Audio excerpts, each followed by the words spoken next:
장로인 나는 택하심을 받은 부녀와 그의 자녀들에게 편지하노니 내가 참으로 사랑하는 자요 나뿐 아니라 진리를 아는 모든 자도 그리하는 것은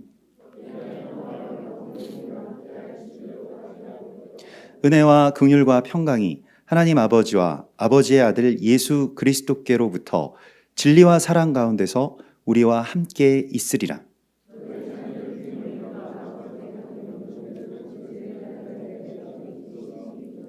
부녀여 내가 이제 네게 구하노니 서로 사랑하자.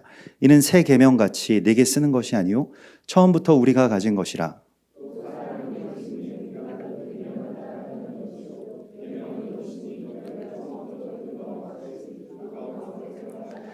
미혹하는 자가 세상에 많이 나왔나니 이는 예수 그리스도께서 육체로 오심을 부인하는 자라. 이런 자가 미혹하는 자요 적 그리스도니.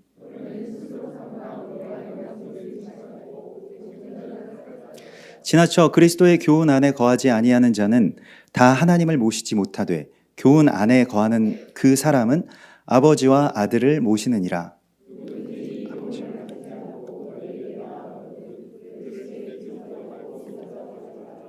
그에게 인사하는 자는 그 악한 일에 참여하는 자임이라.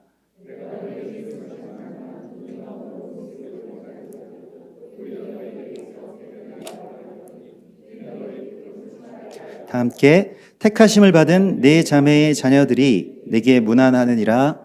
아멘. 우리가 그 고대에 고대부터 초대교회까지만 해도 이제 그 여성들이나 또 아이들을 그렇게 크게 중요하게 여기지 않았던 그런 좀 좋지 않은 어떤 그런 문화이지만 실제로 그랬던 어떤 그 배경을 여러분들도 알고 계실 것입니다. 그래서 사람의 수를 계수할 때에도 여성이나 아이들을 계수하지 않는다라던가 이런 일들이 있었죠. 그리고 초대교회 당시에 그 교회들을 향한 어떤 편지가 지금 이제 우리가 알고 있는 이 서신서 아니겠습니까? 그래서 이게 그 사도행전 이후에 그 서신서, 사도행전도 마찬가지로 일종의 서신서이고, 물론 복음서들도 다 일종의 서신서라고 할 수가 있겠습니다. 이 편지를 보낸다라고 하는 것은 오늘날처럼 뭘 아주 쉽게 그런 메시지를 보낼 수 있는 어떤 그런 것이 아니고, 대필자를 구해서 또 거기에서 한자 한자 불러서 이렇게 받아 적으면 또 그 두루마리를 가지고 종이도 귀하고 또 이제 가죽에다가 보통 일반적으로 쓰기도 하고 그랬다고 하죠. 그래서 또 그곳까지 정확하게 전달할 사람을 한참 동안 기다렸다가 이제 그걸 맡기고 또 여비도 조금 주어서 보내는 것이기 때문에 시간도 많이 걸릴 뿐만이 아니라 비용도 굉장히 많이 들었던 일이 바로 편지를 붙이는 일이었다고 합니다. 근데 이제 그렇게 편지를 붙이는 데 있어서 수신인이 보통 그래서 교회 전체라든가 아니면 교회의 중요한 어떤 지도자라든가 이런 경우가 대부분이었겠죠. 그런데 오늘 요한 서신에서 그 두 번째의 편지인 요한 2서는 그 수신자들을 누구로 하고 있냐면 여성들과 그 자녀들을 향해서 편지를 쓰고 있습니다. 사실 여성들과 자녀들이 아주 이제 그 교회 안에서 그렇게 중요한 어떤 대우를 받지 못하던 그 시기에, 오늘날은 좀 역전되기도 하고 굉장히 중요하신 분들이지만 당시에는 그렇게 별로 중요함을 받지 못했던 그 특정한 두 사람들에게 이제 사도 요한이 아주 늙은 사도입니다. 사도 요한은 굉장히 늙게 100살 넘어서도 한 120살까지 살았다라고 하는데요. 그런데 그렇게 늙은 사도 이 요한이 그들을 아주 특징해서 그들에게 보내고 있는 편지입니다. 그래서 그 부녀들과 그의 자녀들에게 그 편지를 쓰고 있죠. 이 편지를 쓰는 이유가 무엇일까요? 그러면 그냥 어떤 특정한 어떤 그 교회에다가 쓰는 여러 어떤 편지들, 무슨 우리가 골로새 교회에 쓰는 편지, 고린도 교회에 쓰는 편지, 이렇게 그 교회를 향한 어떤 그런 편지들은 많이 봤어도 이렇게 특정하게 여성들과 자녀들에 대해서 편지를 쓰는 경우는 굉장히 드문 경우고 아마 서신서 가운데서는 유일하다고 할 수가 있겠습니다. 그렇게 편지를 이제 아무도 주목하지 않는 어떤 사람들에게 쓰는 거예요. 문제가 있습니다. 이제 이 아무도 주목하지 않는 이 사람들에게 편지를 쓸 때에는 특별히 무슨 어떤 큰 이유가 있어서겠죠. 그냥 안 그러면 그냥 전체적인 교회와 성도들에게 이렇게 권면하듯이 또 설교하듯이 쓰겠습니다만은, 교회가 좀 큰 한 차례의 어떤 전쟁을 치렀고 또 계속해서 그 전쟁이 끝나지 않은 상황이었습니다. 그래서 교회가 전쟁을 치르면서, 우리도 뭐 우크라이나 전쟁 지금 지난 1년 동안 전쟁을 치르면서 가장 많이 희생당한 그 민간인들은 이 여성들과 아이들이죠. 그래서 여성들과 아이들이 이 전쟁 때문에 너무 큰 어떤 피해도 보고 또 여러 어떤 이 연약한 그 상황 가운데서 좀 많이 어떤 트라우마 같은 것들도 이제 겪게 됩니다. 마찬가지로 지금 이 편지를 받는 요한 1, 2, 3서의 대부분의 수신인은 에베소 근처에 있는 에베소 교회를 중심으로 한 그 가정교회들이었습니다. 각 가정들이었어요. 원래 에베소 교회는 사도 바울이 세웠고요. 그리고 그 다음에 사도 바울을 이어서 디모데가, 사도 바울의 영적인 아들인 디모데가 목양을 정말로 열심히 했던 곳입니다. 근데 사도 바울도 이제 순교 당하고 또 디모데도 그 길을 따라서 이제 떠나고, 그 에베소 교회가 이런 어떤 큰 전쟁 가운데 어떤 전쟁을 치렀냐면, 우리가 지난주에 골로새 교회가 치렀던 그 전쟁과 똑같은 겁니다. 초대교회가 다 그 전쟁에 있었어요. 무엇이냐면 서로가 일단 영지주의라고 하는 이단이 들어와서 이단과 싸우면서 막 파가 나뉘어지고, 그냥 그렇게 해서 전쟁이 끝나고 이단을 쫓아내면 참 다행인데, 이단이 못 들어오는 것까지는 참 좋은데, 그래, 그 잘못된 것이죠, 영지주의는. 근데 그 영지주의에 또 이를테면 동조하거나 가담하거나 또 잘 알지 못하기 때문에 영지주의에 빠졌던 사람들도 있겠죠. 그럼 그런 사람들, 너 영지주의지, 다 나가. 교회에서 다 쫓아내고.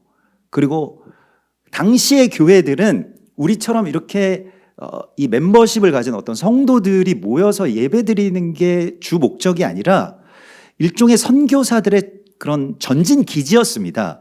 그래서 선교사들이 계속 방문하고, 그래서 말씀을 그 교회에서 나누고 또 그 교회에서 그 선교사들을 파송하고, 그래서 이게 뭐 어떤 복음 전도자들이라고 불리워지는, 혹은 나그네라고 불리워지는 이러한 이 말씀을 가지고 계속 그 열방을 향해서 나아가는 사람들이 있었고, 그 중에 가장 대표적인 교회가 에베소 교회였습니다. 그래서 에베소 교회와 에베소 교회의 성도들이 이방을 향해서 내보내는 선교사들을 계속 내보낸 거예요. 그러니까 에베소서에서 한 세 사람의, 그 에베소서 2장에서 한 세 사람의 이야기가 나온 겁니다. 이방을 향해서 우리가 다 계속 이 선교사들을 내보내야 된다. 그런데 이제는 그 전쟁 끝에 이런 영적 전쟁이, 이단과의 전쟁이 막 치열하게 되고, 아직도 그 전쟁이 끝나지 않고 교회가 한 차례 크게 막 뒤집어지고 이러면서 어떤 일들이 일어나냐면, 교회가 굉장히 강팍해져 갔습니다. 어떻게 강팍해져 갔냐면, 앞으로 외부인들은 받지 않겠다. 그러니까 선교사들, 이방인들, 우리 교회 멤버십이 아닌 사람들은 출입 금지. 말하자면 우리도, 한국교회도 그런 큰 전쟁들을 치러왔고 아직도 끝나지 않지 않았습니까? 신천지 아웃, 뭐 이런 것들이죠. 그래서 신천지는 잘못된 것이지만, 그러면서 어떤 일들이 일어나나요? 교회가 강팍해져 가죠. 교회에 예전에는 새로 오신 분들이 있으면 안녕하세요, 어서 오십시오, 예, 잘 오셨습니다, 이랬잖아요. 그런데 이제 이 코로나 때 더 극심해졌던 것 같은데, 코로나 초창기에 코로나 걸리면 우리 다 죽는 줄 알았고, 그때 이제 뭐 이 대구 그 신천지 뭐 그쪽에서 이제 코로나 집단 발병해가지고 뭐 그런 상황 가운데서 주일 예배들 막 교회들 예배 다 닫고, 또 교회가 예배 드리면 뭐 신천지냐 뭐 이래가지고, 그러면서 또 교회들 가운데 어떤 이 유언비어 같은, 유언비어인지 실제인지는 잘 모르겠습니다만은, 신천지에서 그래서 이 감염자들을 교회로 다 보내고 있다. 그래서 교회 예배드리는 교회들, 혹시 새로 오는 좀 표정이 안 좋은 방문자들이 있으면은 못 들어오게 해야 된다. 뭐 이래가지고 그래서 우리야 뭐 설마 우리까지 오겠느냐 하는데 사실 신천지가 거의 매주 저한테 편지를 보냈었거든요. 그러니까 편지를 보낸다는 거는 알고 있다는 거고 그래서 혹시 올 수 있지 않을까? 근데 그때 뭐 저도 그런 생각이 들더라고요. 근데 그때 마침 어떤 분들이 두 분이 방문을 하셨어요. 우리 교회 그 성도분들이 거의 이제 온라인으로 예배드리고 계실 때 몇 분 앉아 계실 때였어요. 텅텅 비었는데 그래서 예배팀만 이렇게 예배드리고 돼 있는데 어떤 분들이 이렇게 들어오셔가지고 계속 앉아 계시는데 표정이 또 별로 안 좋아요. 그래가지고 왔구나. 그래가지고 막 선포하고 막 울고 제가 막 아주 강하게 이렇게 그랬는데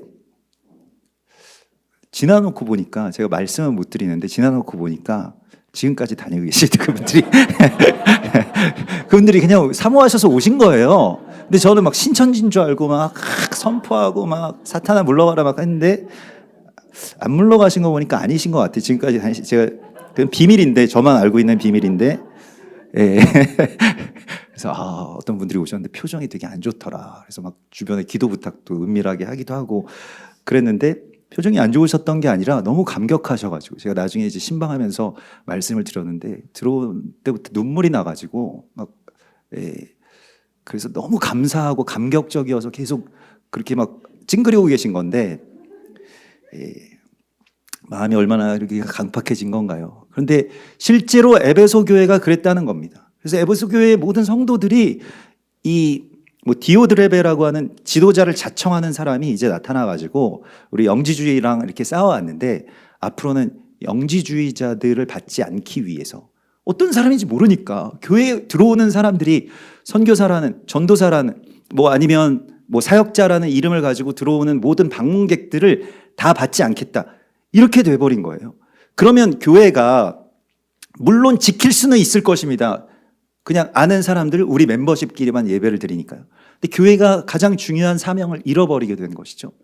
그게 무엇입니까? 선교사들을 품고 새로운 분들을 품고 또 새로운 가족들을 맞이하고 영접하고 근데 점점 초대교회가 그러면서도 계속 전도를 포기하지 않고 선교를 포기하지 않았다는 것은 목숨을 걸었다는 걸 의미합니다. 그러니까 들어와서 만약에 우리가 다 잡혀가거나 아니면 우리가 그러한 어떤 이 이단에 의해서 크게 공격받아가지고 막 어려워질지라도 그래도 그 가운데 정말 진정한 선교사도 있고 진정한 복음을 찾는 나그네들도 있을 텐데 그들을 어떻게 하겠는가. 그래서 그걸 받은 거예요. 그런데 점점 생각이 이제 트라우마가 되니까 상처가 되니까 앞으로 더 상처를 받지 않기 위해서 그 사람들 받지 않겠다. 이렇게 된 겁니다. 그런 상황 가운데에 교회는 가장 중요한 어떤 사명의 한 축을 잃어버리게 되어 버렸어요.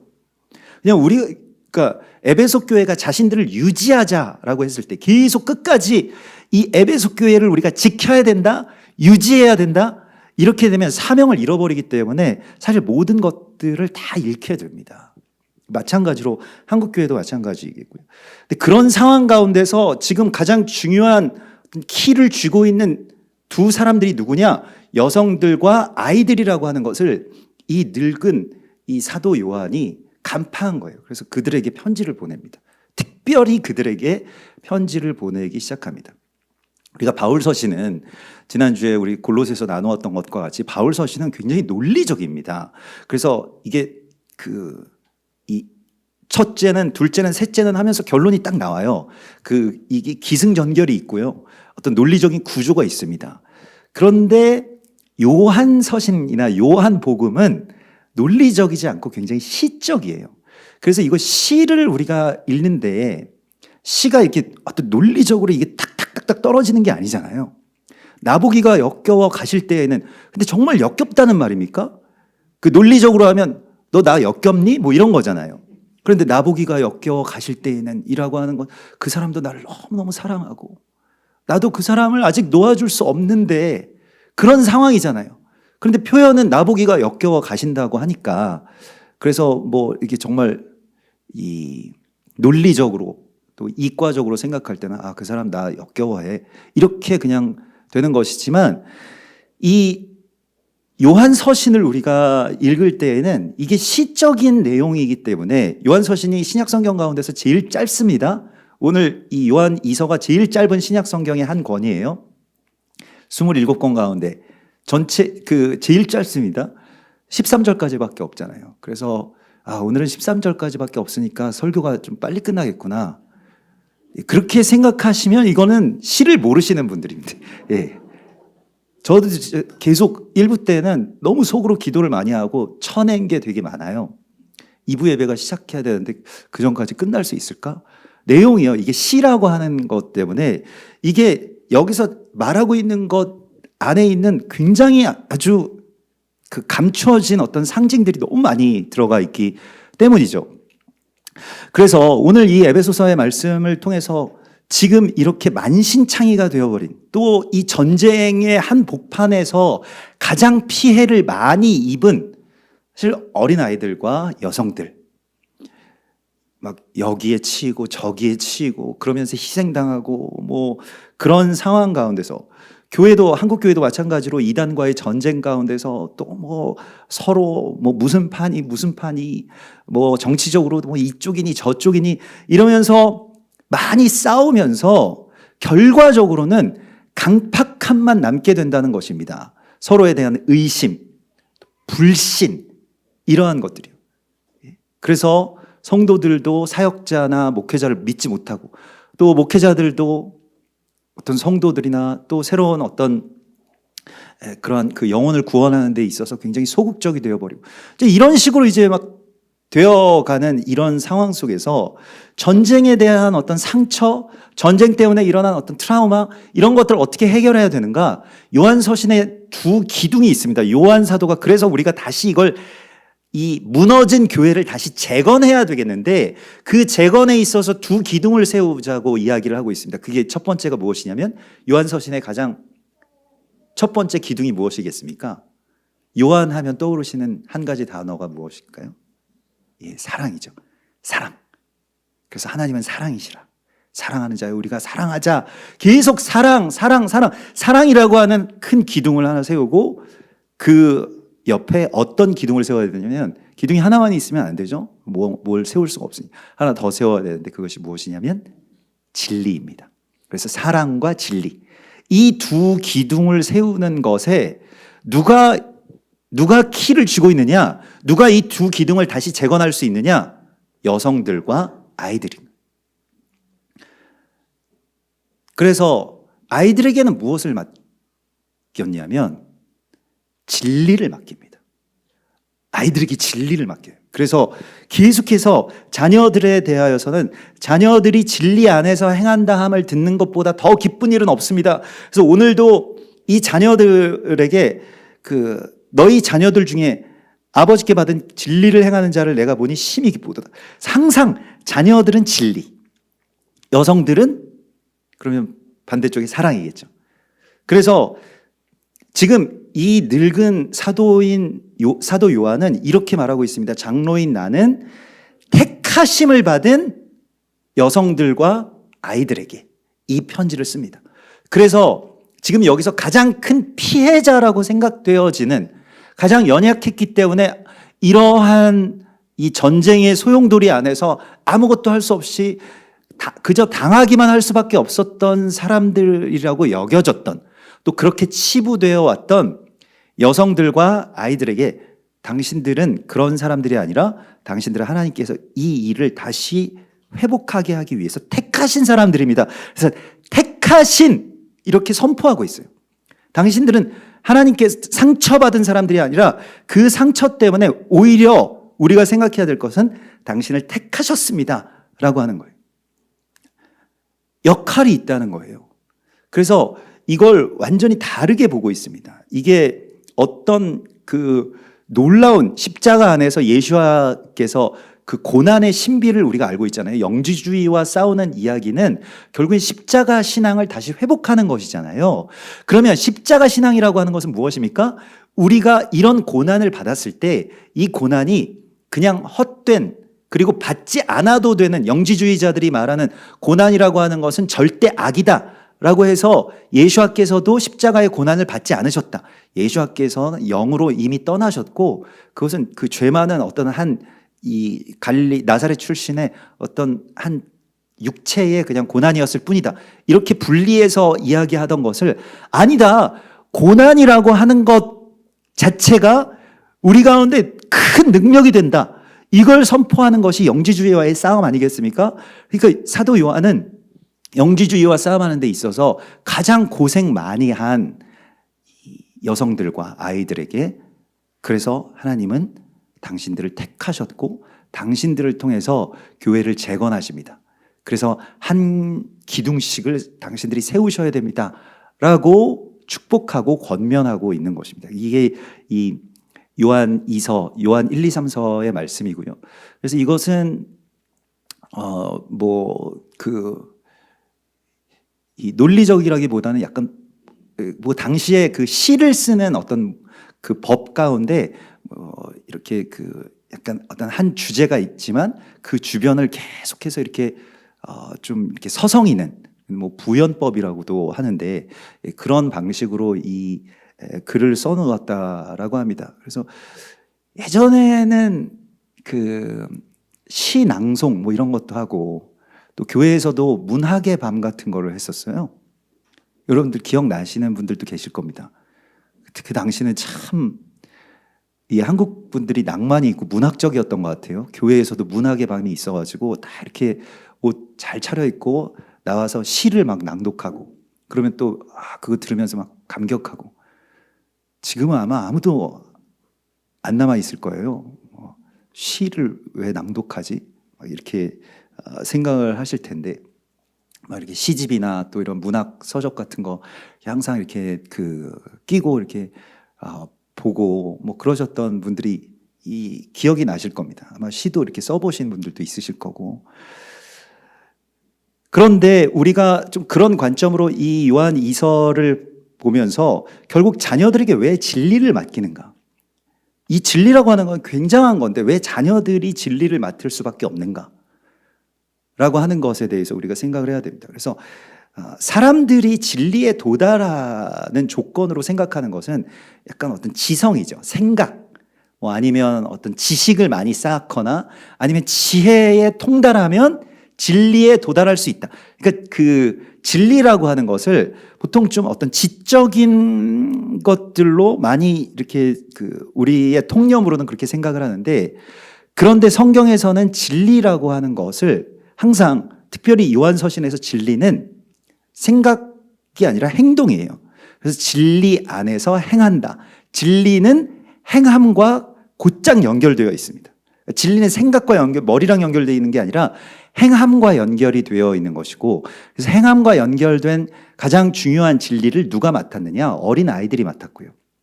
그래서 어린 아이들 뭐 지금 우리 많은 어린 아이들이 지금 밑에 내려가 있습니다만은 그 어린 아이들에게 맡겨주신 사명이기도 하고요. 교회가 회복해야 될 두 가지의 영성이기도 합니다. 예수께서 말씀하신 것이 너희가 어린 아이와 같이 되지 아니하 하나님의 나라를 받아들이지 않으면 결단코 하나님의 나라에 들어갈 수 없다라고 말씀을 하시잖아요. 어린 아이들이 무언가를 받아들이는 데 있어서 이 순수한 마음으로 누굴 막 판단하거나 아니면 자기들이 어린 아이들은 이 어른들과 같이 막 억세게 사람들에 대하여서 막 주장을 하거나 아니면 당신 안 돼! 막 이렇게 이야기를 할 수 있을 만한 그 힘이 없잖아요.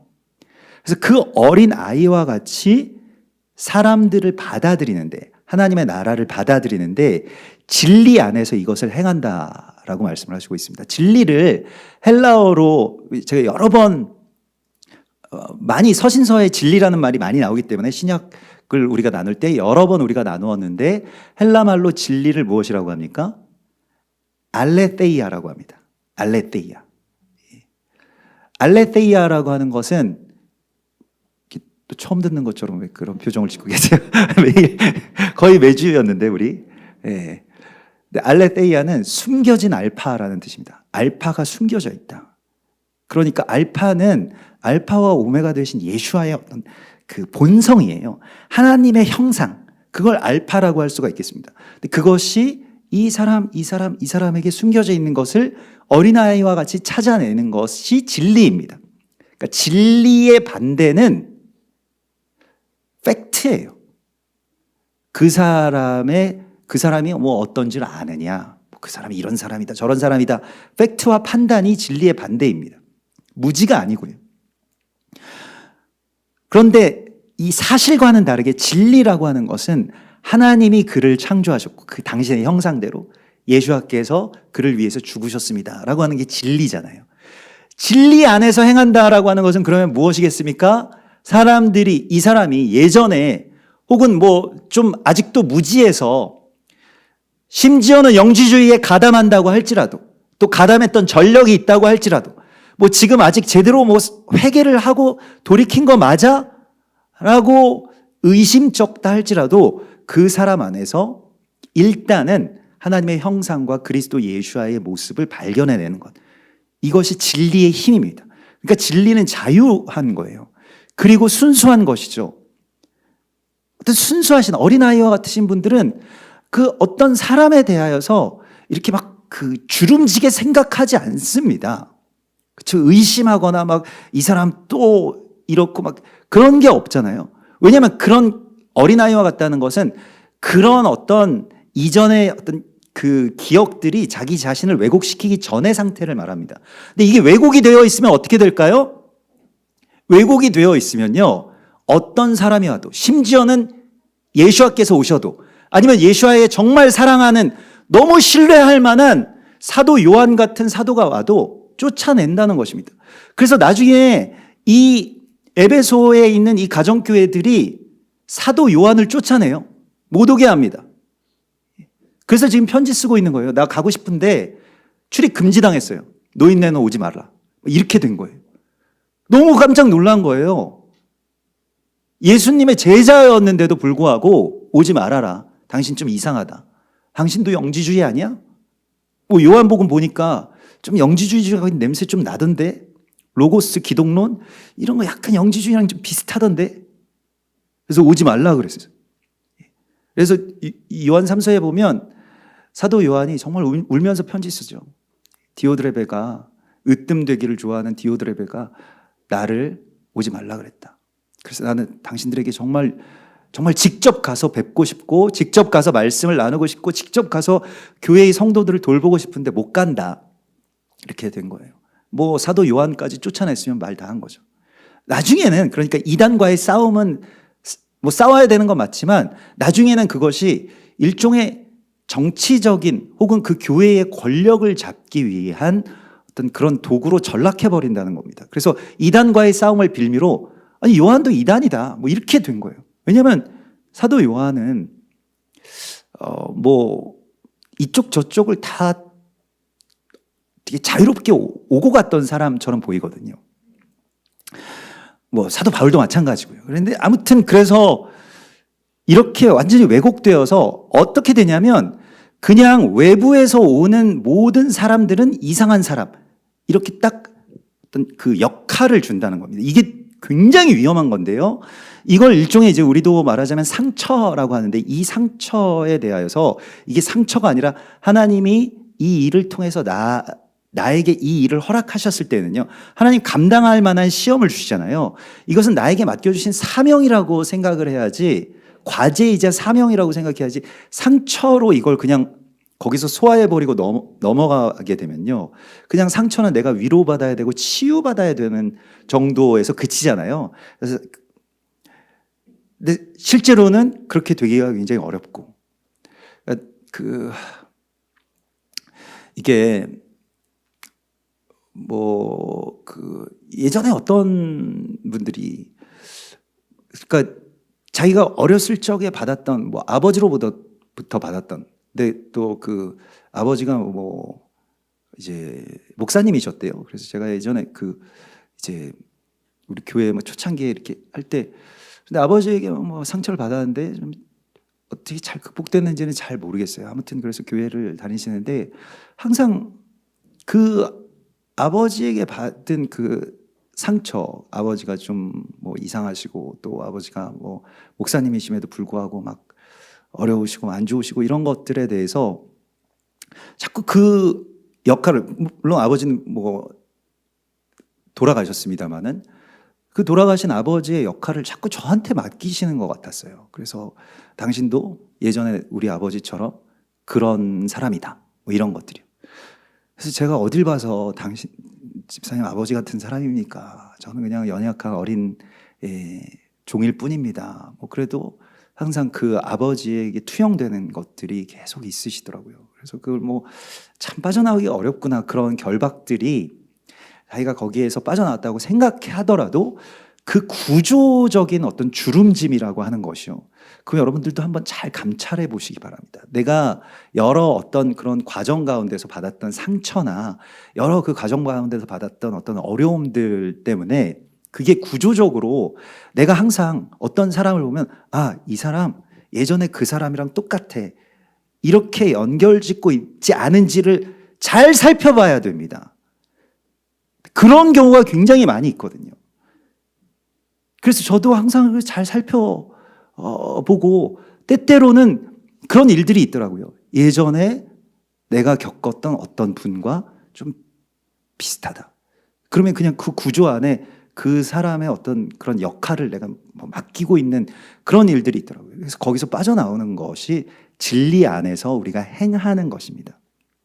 저는 이제 뭐 그때 뭐 그런저런 일들이 있을 때, 그것도 한참 오래된 일입니다. 아무튼 뭐 우리 여기 오기 전의 일이기 때문에 이 자리에는 안 계시겠습니다만, 그때 그래서 저희 부모님들에 대해서 다시 한번 생각해 보게 됐어요. 저희 아버지가 상처가 꽤 많으셨을 것 같은데 상처를 대물림하지 않으셨다라고 하는 거에 대해서요. 그 고향을 이제 막 그 아들 둘 데리고 뭐 야반 도주하듯이 이렇게 떠나온 그 가정에서 또 전쟁이 곧바로 일어나고, 그래서 서울에 왔는데 전쟁이 일어나가지고 그 한강 다리 또 그 건너가지고 막 피난 갔다가 다시 돌아왔는데 또 첫째 아들 폭격으로 잃고, 뭐 이런 상황 가운데서 얼마나 상처들이 많으셨겠어요. 또 원망도 많았겠습니다. 그냥 원래 고향인 그 제주도에 살았으면 몇 년 전에 안 떠났으면 아들도 안 잃고 또 가정도 이렇게 그래도 제주도에서 잘 살 수 있었을 텐데, 거기서 뭐 고향 떠난다는 것은 뭐 여러 가지 일들이 있었겠죠. 근데 저희 그 아버지가 그러한 모든 과정들을 다 겪어 오시면서도 한 번도 그런 것에 대해서 뭐 원망한다거나 아니면 그런 상처의 병폐들을 뭐 자녀들에게나 가족들에게 막 이렇게 내뿜지 않으셨다라고 하는 거에 대해서 다시 한번 감사해서 아버지한테 이렇게 말씀을 드렸더니 아버지가 굉장히 감격해 하시더라고요. 예. 본인만의 어떤 투쟁이었겠죠. 그런 것들을 대물림하지 말아야지. 저희 어머니는 아예 그냥 할아버지 사진을 항상 크게 뽑아서 이렇게 거실에 걸어 두셨어요. 그리고 너희들이 우리 아버지처럼 됐으면 좋겠다. 뭐 끝난 거죠, 뭐 그러면. 예. 아버지를 정말 존경하고 아버지가 정말 멋진 분이셨고, 그래서 우리의 아이들이 내 아버지처럼 됐으면 좋겠다. 이것만한 어떤 영광이 어디 있겠습니까? 여러분들도 여러분들 자녀들이, 여러분들 손자 손녀가 아버지처럼 할머니처럼 됐으면 좋겠다, 이렇게 사진 거실에 붙여 놓으셨다고 한다면 얼마나 기쁘시겠어요. 야, 그건 정말 대단한 일이잖아요, 사실은. 그래서 너 우리 할머니처럼, 너 우리 할아버지처럼 그렇게 커라 라고 하는 것만큼 얼마나 정말 성공한 삶일 겁니다. 그렇게만 된다면요. 그런데 이 상처를 상처로 남기지 않고, 그럼에도 불구하고 그 안에서 어린아이와 같은 마음으로 계속해서 내가 비록 어쩌면 다시 피해를 당한다 할지라도 그래도 다시 믿어주고 다시 그 안에 계신 예수와 숨겨진 알파를 찾아내는 것, 이것이 진리 안에서 행한다는 것입니다. 이 어린아이와 같은 마음과 또 그 행함이 교회 안에서 회복되어야 됩니다. 이게 우리가 이렇게 해야 하나님의 나라를 받을 수 있는 것이고요. 또 그러면 나머지 하나의 기둥, 사랑이죠. 부녀들에게, 여성들에게 그 사랑을 맡겨 주었어요. 그래서 사실은 우리가 생각하는 거하고 좀 반대인데, 자, 사랑이 말하자면 행함과 좀 가깝고, 이 진리라고 하는 게 좀 계명과 율법과 가까우리라고 우리 생각을 하는데, 오늘 이 사랑이라고 하는 것은 사랑은 계명을 행하는 것이다, 이렇게 선포하고 있습니다. 그래서 부녀여, 내가 이제 당신들에게 구합니다. 서로 사랑하자. 이것은 처음부터 우리가 가지고 있던 그 계명을 지키는 것입니다, 이렇게 이야기를 하고 있어요.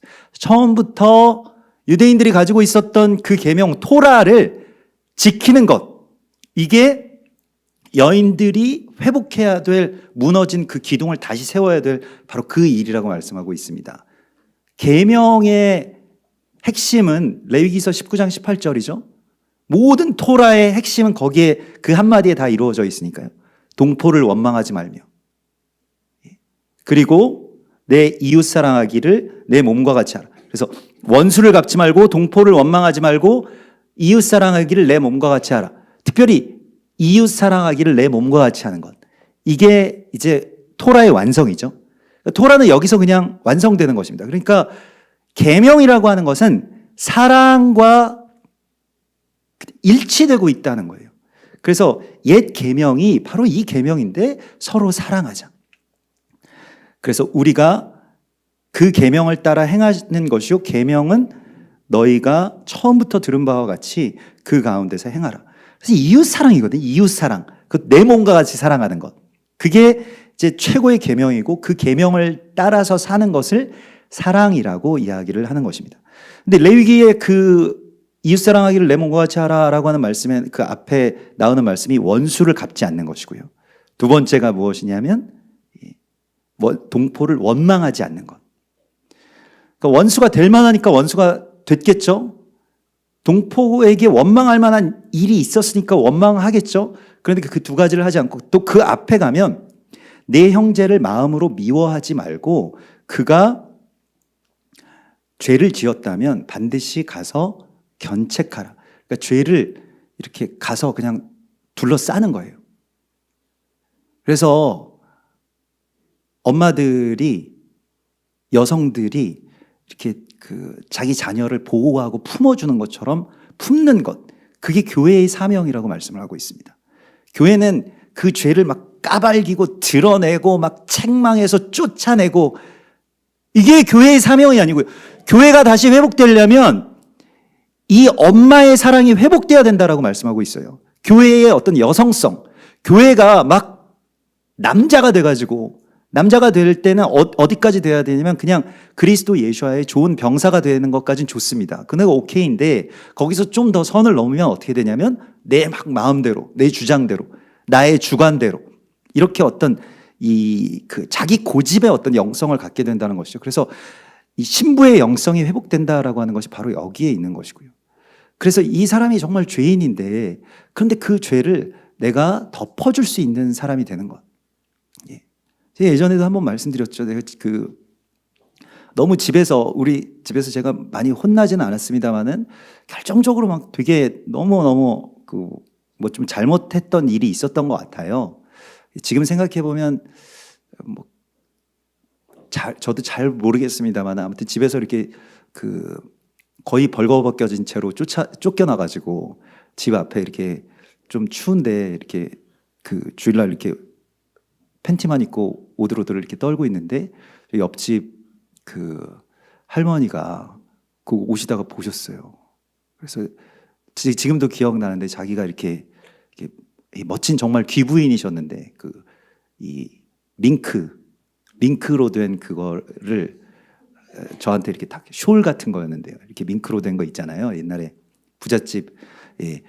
근데 그걸 쫙 덮어주셨어요. 아무 말씀도 없으시고 덮어주셨어요. 그래서 그게 얼마나 따뜻하든지. 예. 밍크니까 뭐 어떻게 했어요. 그러니까 막 이렇게 이 회초리가 아니라 아주 부드럽게 이렇게 덮어주는데, 그때 뭐 정말 눈물이 나더라고요. 근데 이제 우리가 교회가 어떤 역할을 할 거냐. 그거 다 벗기고 얘 잘못했으니까 처벌해야 되고 지옥 보내야 된다. 얘는 정말 악마다. 얘네들은 이해 안 된다. 하나님도 버리신 존재다. 그렇게 될 때 어떤 것까지 나갑니까? 다 죄인이고 이스라엘도 죄인이고 사도 요한도 죄인이고 예수와도 죄인이고 다 죄인이야. 다 내보내. 이렇게 되어버린다라고 하는 것이죠. 교회가 지금 회복해야 될 영성은 그 죄인들에 대해서 우리가 어떻게 품고 덮어서 다시 바꿀 거냐. 그래서 사랑이라는 거예요. 사랑은 그리고 어떤 감정적인 것이 아니라 감정적으로 누굴 굉장히 좋아하면 사랑이 아니라 사랑은 첫 번째가 무엇입니까? 오래 참는 것이잖아요. 그래서 무엇입니까? 마지막으로 모든 것을 참으며 모든 것을 견디며 모든 것을 믿으며 모든 것을 바라느니라. 이게 사랑이거든요. 그래서 사랑을 행한다라고 하는 것이 이것이고 어떤 죄에 대해서 우리가 어떻게 다룰 거냐라고 할 때에 교회가 지금 무너지게 되는 그 지점 가운데서는 계속 얘네를 반으로 갈라가지고 아무튼 칼로 딱 잘라가지고 다 죽자 그냥 이거 잘못된 애들 다 잘라내고 이거 아이를 그냥 반반으로 나눠서 가르는 것처럼 그냥 다 베어내자 이런 것들만 교회에 남아있을 때 교회의 재건은 결국에는 어린 아이들이 진리를 찾아내고 여인들이 이제 어머니의 그 눈물을 회복하는 것입니다. 그래서 교회는 세상이 잘못되었을 때에도 세상에 나가서 막 투쟁하는 것이 아니라 그냥 주님 앞에 나와서 밤새도록 우는 거예요. 그게 교회의 사명이었잖아요. 교회가 갖고 있는 그 영성이 바로 그러한 영성이었습니다. 한국교회도 마찬가지고요.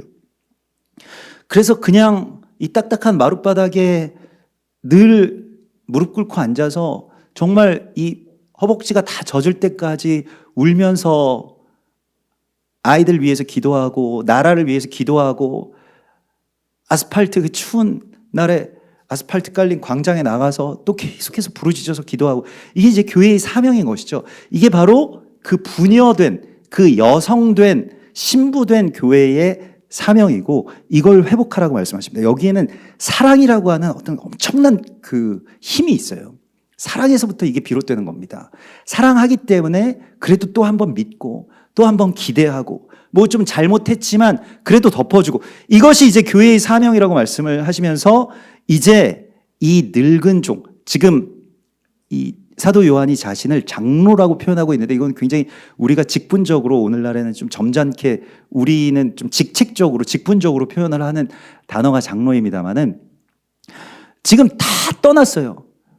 그러니까 바울도 떠나고 뭐 그 전에 예수와도 떠나시고 바울도 떠나고 디모데도 떠나고 다 1세대 사역자들 다 돌아가신 이후에 정말 엉망이 되어버린 이 교회의 폐허 위에서 이 늙은 사도가 100살이 넘은 늙은 사도가 자기마저도 쫓겨난 그 교회 앞에서 저 멀찌감치 그 교회를 바라보면서 울면서 이 편지를 쓰는 겁니다.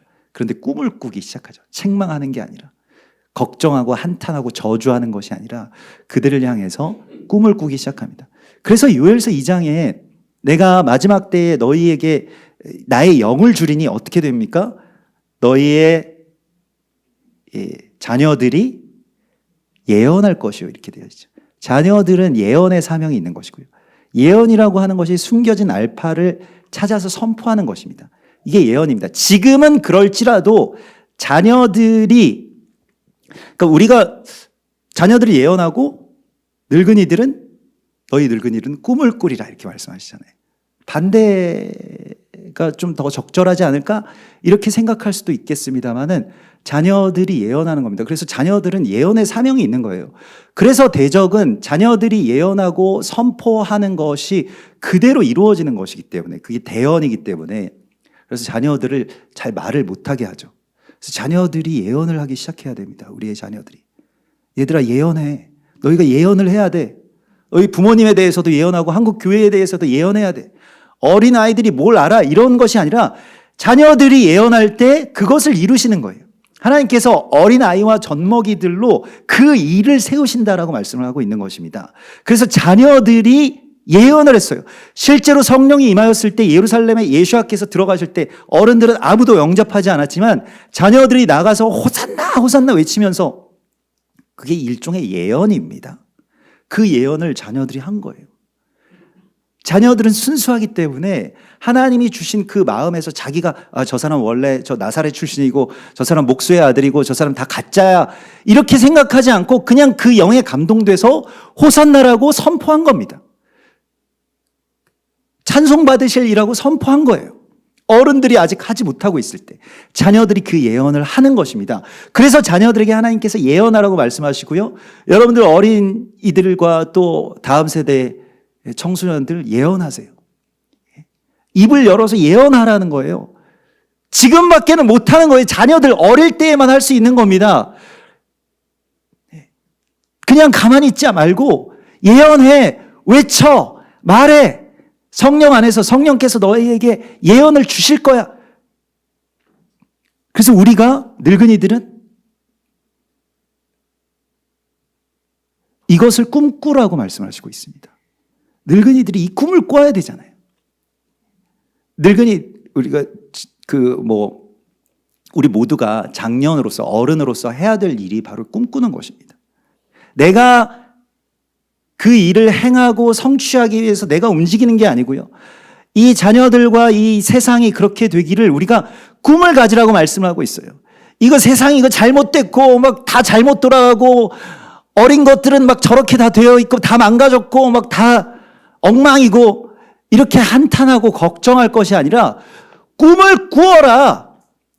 너희 늙은이들은 꿈을 꿀 것이오. 성령께서 임하실 때 이 일들이 일어난다고 주께서 말씀을 하시고 있습니다. 정말 멋진 일 아닙니까? 이 나이에 다시 새로운 꿈을 꾸게 되고 그 어린 것들이 장래에 대해서 선포하고 또 그것이 실제로 이루어지고 이게 하나님의 나라라고 말씀을 하고 있어요. 교회가 원래 이런 곳이에요. 그래서 오늘 하나님께서 여러분들에게 이 폐허가 된 또 이렇게 강팍해진 황량해진 교회에 사랑과 진리의 두 기둥을 세우고 그 기둥 위에 무엇을 세우라고 말씀하고 있냐면 그 진리와 사랑 위에 그 지붕이 이제 덮이는데 그게 바로 은혜와 긍휼과 평강입니다. 그래서 은혜와 긍휼과 평강은 우리가 받는 게 아니고요. 우리가 이제 그 교회가 커버링하는 거예요. 은혜로 그들을 덮어주고요. 또 불쌍히 여기고요. 내가 원수 되는 게 아니라 그 사람에 대해서 내가 미운 마음보다는 불쌍히 여기는 마음이 나에게 들어와야 돼요. 그러면 상처가 되지 않습니다. 용서를 넘어서는 거예요. 그를 위해서 기도할 수가 있습니다. 그래서 긍휼히 여김이라고 하는 것은 하나님이 나를 긍휼히 여기십시오라고 하는 어떤 연민의 대상이 자기에게로만 쏠리면은 그건 병폐가 되지만 내가 누군가를 불쌍히 여기고요. 원수마저도 불쌍히 여기고요. 그리고 평강이 주관하게 되는 것입니다. 평강을 에이레네라고 하고 우리가 전에도 나눴던 것과 같이 전에 흩어졌던 것이 다시 연합한다. 그래서 다시 연합되는 것을 평강이라고 이야기를 하고요. 히브리 말로 샬롬이라고 하는 것도 값을 지불하다. 그에게 빚을 갚는다. 이런 뜻이죠. 그래서 이 일들을 이루기 위해서 하나님께서는 어린 아이와 같은 주님의 사람들을 부르시고요. 또 노인들과 같은 주님의 사람들을 부르신다고 말씀하십니다. 여성들을 또 부르신다고 말씀을 하십니다. 그래서 우리가 이 황량해진 이 교회와 또 이러한 상황들 속에서 또 시대 속에서 여러분들이 꿈꾸는 자가 되시고 또 품는 어머니의 마음을 회복하시고 숨겨진 진리를 찾아내시는 어린아이의 마음을 회복하시는 그런 주님의 사람들이 되기를 주님의 이름으로 축원합니다. 우리 같이 기도하겠습니다. 주여 감사합니다. 우리들 참으로 교회도 많은 일들이 있고 또 많은 싸움과 영적인 전쟁 속에서 이단과의 전쟁 속에서 또 사탄과의 전쟁 속에서 많이 상처받고 또 어떤 일들과 어떤 사람에 대하여서는 트라우마로 남아있지만은 그것이 우리의 상처가 되지 않게 하여 주시고 다시 우리가 사랑과 진리의 두 기둥을 세우고 은혜와 또 긍휼과 평안을 세워나가는 교회의 재건을 또 공동체의 재건을 주님께서 허락하여 주시옵소서. 우리 안에서 그 일들을 이루시기 위해서 어린아이와 같은 주님의 사람들을 부르시고 또 주의 신부와 같은 주님의 사람들을 부르신 것을 감사드립니다. 이제 교회가 나의 주장, 나의 생각을 강요하는 그러한 싸움판에서 떠나서 하나님의 마음으로 다시 새롭게 이 땅의 재단들을 회복해 나가는 주님의 택하신 자들 되게 하여 주시옵소서. 거룩하신 예수와 메시아의 이름으로 감사하며 기도드리옵나이다. 아멘.